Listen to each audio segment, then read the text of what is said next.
Hi darlings, my name is Daniela and welcome back to my channel. In today's video, I will be talking about co-stars dating and the good, the bad, the ugly, and Riverdale. And if you want to know why Riverdale has its own section, keep on watching.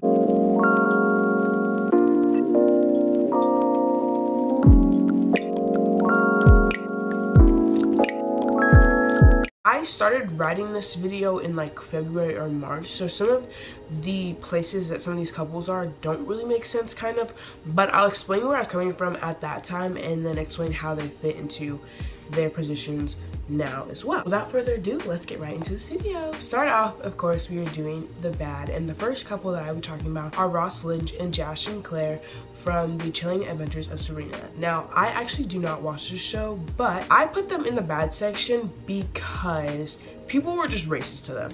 And like, there's nothing even wrong with their relationship. There's nothing wrong with how they were in the show. I believe a lot of people love their relationship, but people were just really racist. They faced racism when they shouldn't have, because their coupling was completely fine and they literally are like actually dating each other in real life too. So I don't know why y'all were being so rude. They're in the bad just because of the reception that they got from the fans and the way that people were acting, but I still think they're a great couple and I hope that they stay together. The second TV show in the bad section is Gossip Girl, and Gossip Girl's in the bad section because literally everyone was just dating everyone on that show. Penn and Blake dated in real life, Layton and I forgot his name dated in real life, and Vanessa and Chuck dated in real life. Like, they were all just dating each other all through filming the show. I say that that's a bad coupling just because like they were just all over the place, but I don't think it really affected the show in a terrible way, and so that's why they're not put in the ugly section, just because like everyone was really very professional with it. And I think also because they didn't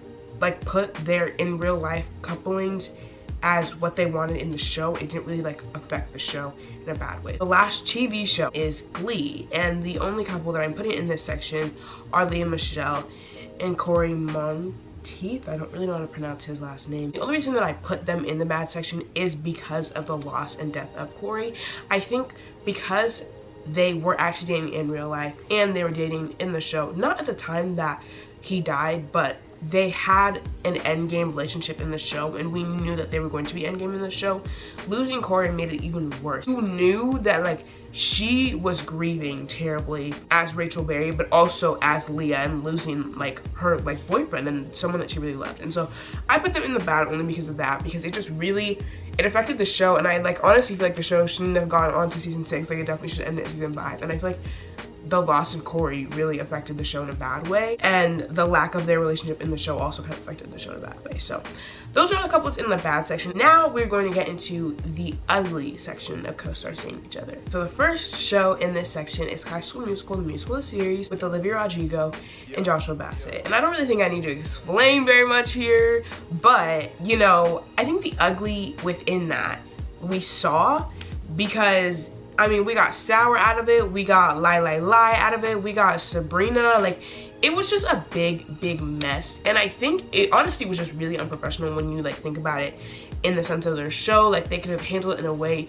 different way, and obviously they never like called anyone out, but you know how people be acting. I love Sour, I listen to Sour all the time, but the fact that like he was an adult and she was a minor and no one even talks about that. And then in the show, when you saw them in season 2, I wasn't even rooting for them anymore, because I knew that they were hating their lives having to like work with each other. Do you know what I mean? And I think especially with a lot of my ugly couples, like you just know like they're not enjoying themselves because like they are with their ex and being forced to act like they're in love when they really are not. The next coupling is Jacob Dory and Joey King from The Kissing Booth. I think with Joey and Jacob, for the first movie, they were really selling that love. Like, we were all like rooting for them, like, oh my gosh, that's so cute. And I feel like that really sold the first movie.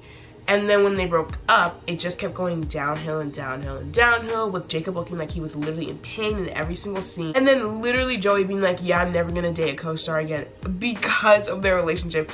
I just think with a lot of the ugly couples, it's the way that they handled their relationship and talk about the relationship in the press. You could have been separated and done and moved on, but y'all have to keep talking about it. Y'all have to be saying things. And then the last couple are Robert Patterson and Kristen Stewart from Twilight. It was cheating. Like, Kristen cheated on Robert, I believe. Like, you can't get away from that. Like, that's so terrible, that's so ugly, that's so like embarrassing for both of them, because they were such a public coupling because of how they were put in, like, the whole freaking franchise of the movie series is because they wanted to be together. So the fact that they were together in real life and then they ended because one of them cheated just made it like so terrible and so bad. And so I put them in the ugly coupling for obvious reasons. When you cheat and you cheat so publicly like that, there's no way that I can't put you in the ugly coupling. Now for my personal favorite section of this video, the Riverdale section of co-stars dating each other.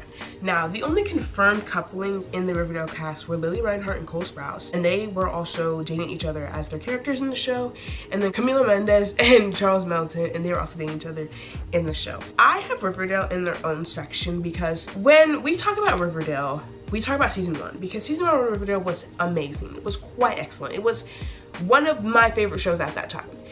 And then they kept going and it got worse and worse and worse. And part of that, I think, was also because of the way that they coupled characters and the cast themselves. By the end of season 1, I believe Lily and Cole were dating.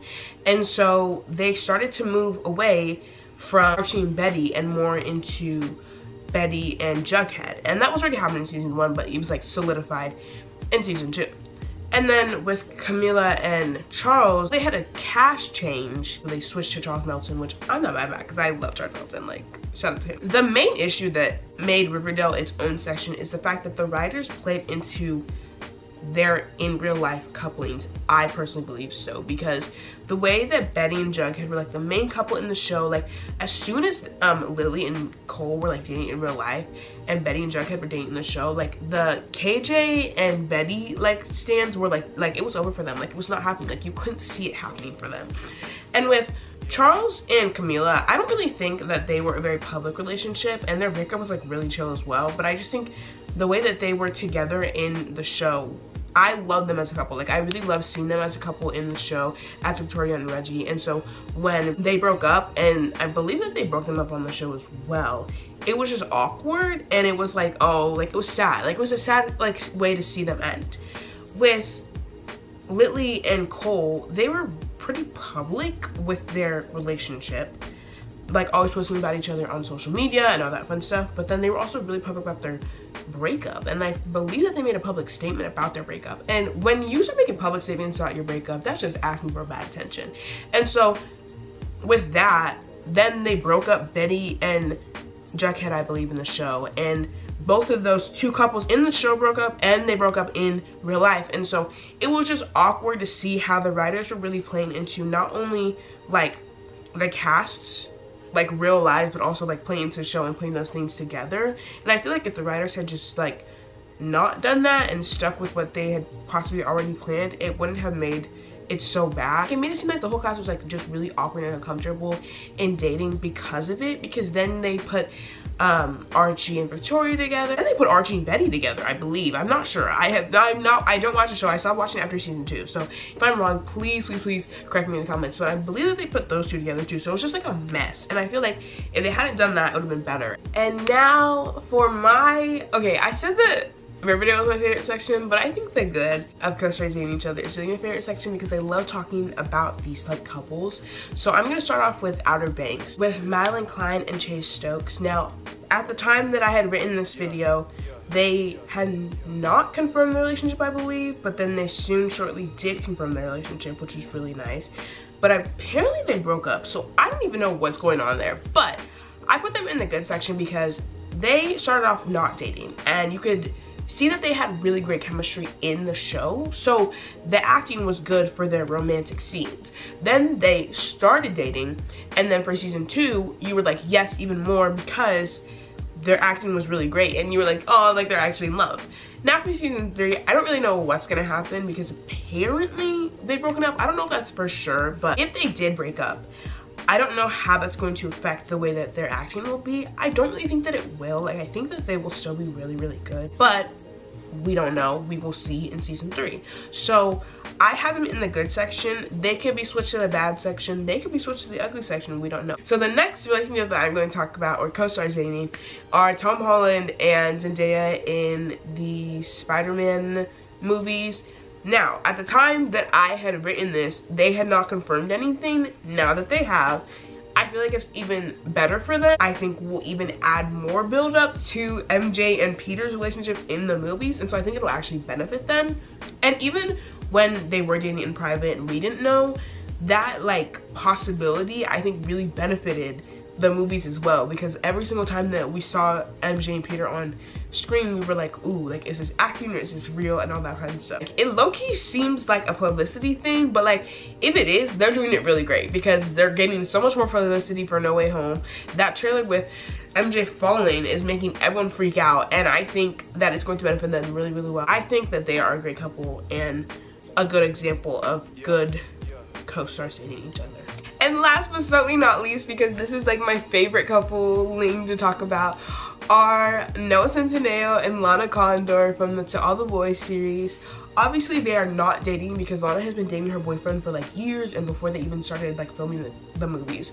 But like Noah is literally in love with Lana, and everyone knows it. Like, he's always calling her his Lana Bear, he's always calling her his boo boo. Like, every single interview that they are like together, like, you know that he loves her so much. Hi, Lana Bear. What's up, boo boo? How you doing? I'm sorry, if I was Lana's boyfriend, we would have tussled, we would have fought already, because the way that Noah is like obsessed with Lana, it's so cute. Like, I need them to be, I kind of need them to be good. Like, if her boyfriend doesn't put a ring on it soon, I need them to be together, because Noah and Lana are just so cute and they have such great chemistry, and it shows. Like, it shows so much. Like, the way that they really love each other as friends shows so evidently in the movies. And so I just think that they are the perfect example of co-stars dating each other, because they're not dating, but like, and there's no chance of them dating as well because Lana's in a relationship. But if things end up happening and they did date, like, everyone would be so happy for them because it's just so cute. I think that is what made the first movie so good, is because of the chemistry they had. Even though they weren't dating, like, they had really great chemistry. And I think in an interview they talked about how they promised each other they wouldn't even start dating even if like things happened. Like, they weren't willing to risk the friendship that they had and the chemistry that they had because of relationship. And I'm really, really happy that they did that because it shows so evidently in the movies. Was anything topping the first movie? No, but the chemistry throughout the movies were really, really great. And I just like I love the whole To All the Boys series. If anyone who knows me knows that. So I just think that Lana and Noah are a great example of co-stars dating each other. That is all that I have to say about co-stars dating each other. I am all for co-stars dating each other if they do it right, but if they can't do it right, please do not date each other. I hope you guys enjoyed this video. I've been really excited to write this and like film this video for so long. I've been talking to my sister about this for so long. Also, shout out to my sister because this is her room. So thank you to her for leaving for college. But my camera's about to turn off. So I hope you guys enjoyed this video. I love you. I hope you have a great day. And I will see you guys in the next one. Bye!